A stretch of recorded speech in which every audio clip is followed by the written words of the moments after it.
And once you've been incarcerated, let me go back to what I was about to say, not only are we dealing with a mass incarceration phenomenon that's absolutely out of control, but the single biggest leading trend within mass incarceration phenomena is of what I just described, this 23 to 24 hour lockdown.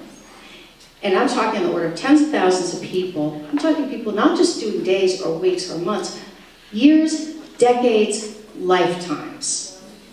We invented what we brought to Abu Ghraib a long time ago. And this isn't conjecture, this isn't a conspiracy theory. The very men who were sent to set up those, especially Abu Ghraib, were in fact the corrections directors and long-time correctional officers of these facilities where they tested out hooding, you know? And you can actually now see that kind of stuff every now and then on this lockup raw. Have you ever seen that on MSNBC? They're beginning to actually show you what a cell extraction looks like. Can't imagine what it feels like, but you know, the stun weaponry, the electrical torture, and this kind of thing. The thing that I want to emphasize here with the jail component, just sort of backtrack a bit.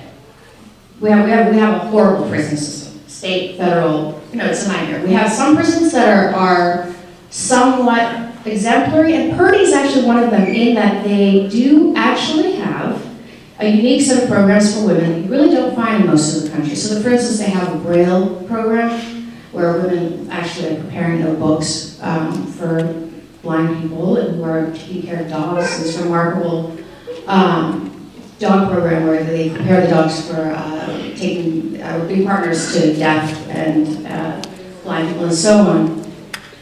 And they also have an architectural drafting program and this kind of thing. So there are exceptions. But when we think of, you know, state, federal prison system, you know, that's one thing, and yes, that's what we mostly think of with these big complexes. The fact of the matter is that the jails in the United States, and this is why we're here tonight, is talking about a jail, which wouldn't seem to necessarily be that much of a big idea when we have a sprawling prison system. The thing is that most of the captive population growth in this country over the last 10 years has been attributable to that increase in the jail population.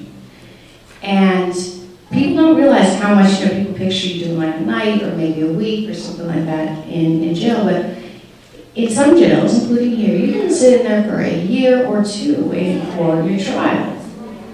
And during that time, you have almost no access to any kind of social services. In jails, including in our jail system, 6 in 10 people coming in are mentally ill.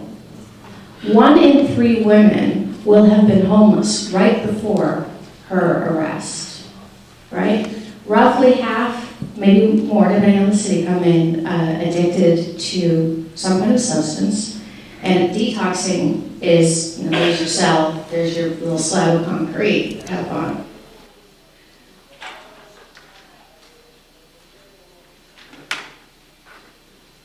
So the notion of building a new jail here, you know, I'm actually not here as a prison abolitionist.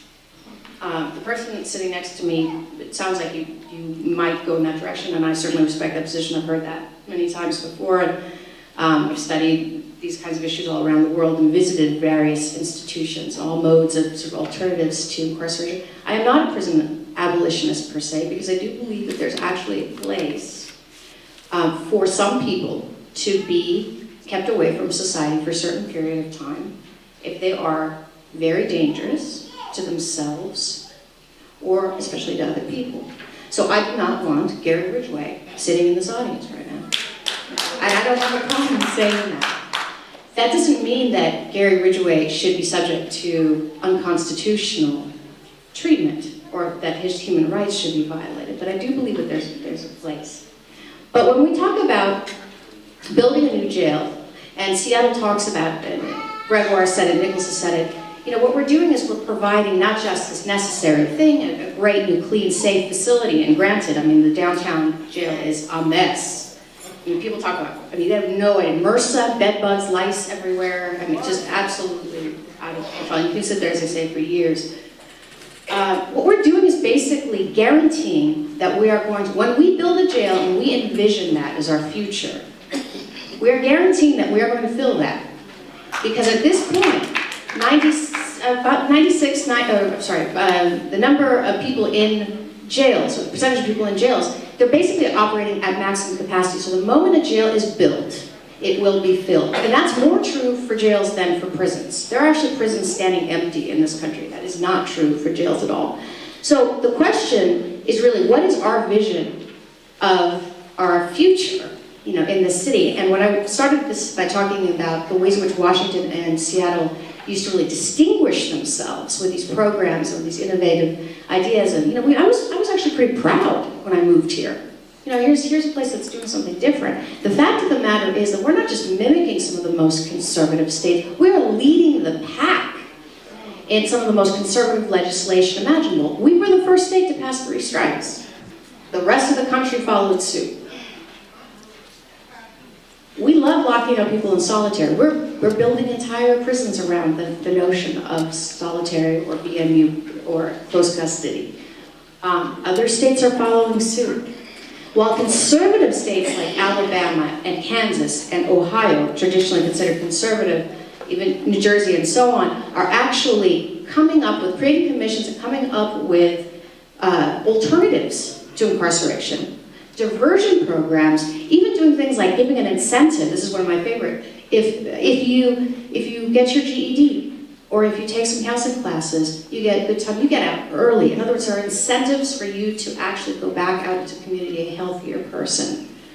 And that's priority. Oregon, our neighbor to the south, hardly a beacon of progressive criminal justice vision in that they've passed some really scary stuff over the years.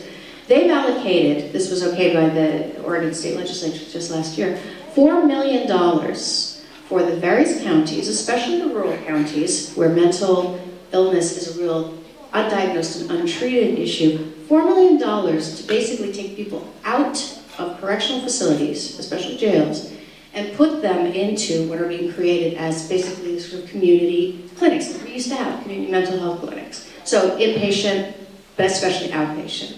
So Oregon's doing it, And what we're talking about, I'm going to close on this, the proposal right now, just so people understand, so we're not just building a jail, $200 million, which is problematic on the face of it. We're asking DSHS to cut $1.3 billion, from their budget. We're asking the Department of Health to cut $75 million. You know what we're doing with DOC? We're saying, okay, cut $125 million. This is the proposal, Gregory's proposal. You know where they want to take it out of? And this is pretty much going to happen unless someone does something to stop it. $3 million of that is going to come straight out of nursing and medications. And we have some of the sickest people in our system. And we're talking chronically ill, diabetes, dropping dead, heart attacks, and so on. So they're going to take away the medications and they're going to take away the nursing staff. And they're going to cut the family and parenting programs. So anyone who's been in prison or has a loved one in prison knows that those things keep a prisoner alive. They keep the family going. So they're going to cut what programs exist, and they're going to cut their job hunter program and their drug treatment. 95% of those people will be coming out. So they will now be coming out without a connection to their families, without drug treatment, without knowing how to find a job, and sicker than before. I'm actually embarrassed at this point by our state.